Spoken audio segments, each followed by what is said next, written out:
Halo, assalamualaikum warahmatullahi wabarakatuh. Kita akan tetap meneruskan pembicaraan atau membahas tentang bagaimana asal-usul manusia di Jawa.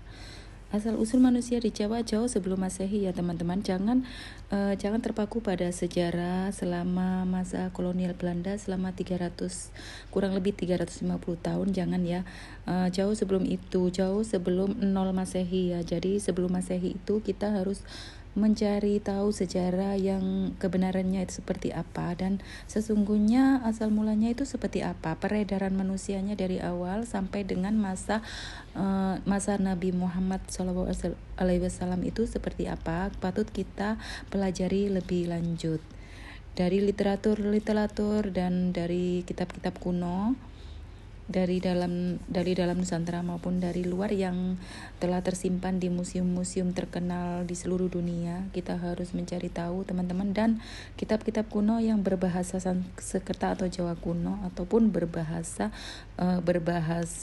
itu ya jauh sebelum Sanskerta, sebagaimana diceritakan di dalam kisah-kisah pewayangan. Bahkan di kisah-kisah pewayangan itu kita nggak perlu berimajinasi, nggak perlu memikirkan terlalu jauh ya. Padahal sebenarnya itu ada di negeri kita sendiri, bukan di India atau dimanapun. Sebetulnya induknya itu ada di Nusantara sendiri. Nusantara itu sudah satu kesatuan, termasuk Indonesia, Malaysia, Papua, ada Sulawesi, Kalimantan, Filipina, dan Myanmar ya, termasuk Myanmar, Kamboja, dan Thailand juga. Nah teman-teman, kita perlu membahas tentang itu semua lebih dalam dan lebih profesional lagi, dan lebih mencari literatur lebih banyak lagi. Jangan terpaku dengan buku-buku sejarah yang terdini ya, bukan terdini, maksudnya terkini di antara kerajaan-kerajaan di Nusantara yang sudah eksis. Kita harus mempelajari mitos-mitos atau cerita-cerita dari rakyat ke rakyat, dari turun-temurun, dan kisah-kisah pewayangan.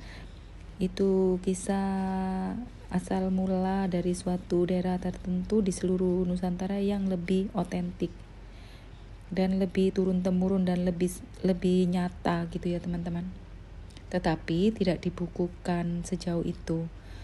Maka dari itu kita perlu mempelajarinya dan merangkum semua data. Kita memang harus mencari fakta sejarah by data, tapi data-data dari semua source, dari semua sumber, data-data tersebut dikumpulkan untuk selanjutnya dibukukan ke dalam mata kuliah dan mata pelajaran di sekolah-sekolah demi memperkaya pengetahuan generasi seluruh bangsa Indonesia, supaya sejarah Indonesia lebih expandable dan lebih kaya, tidak terpaku dengan sejarah-sejarah yang sudah ada sekarang ini.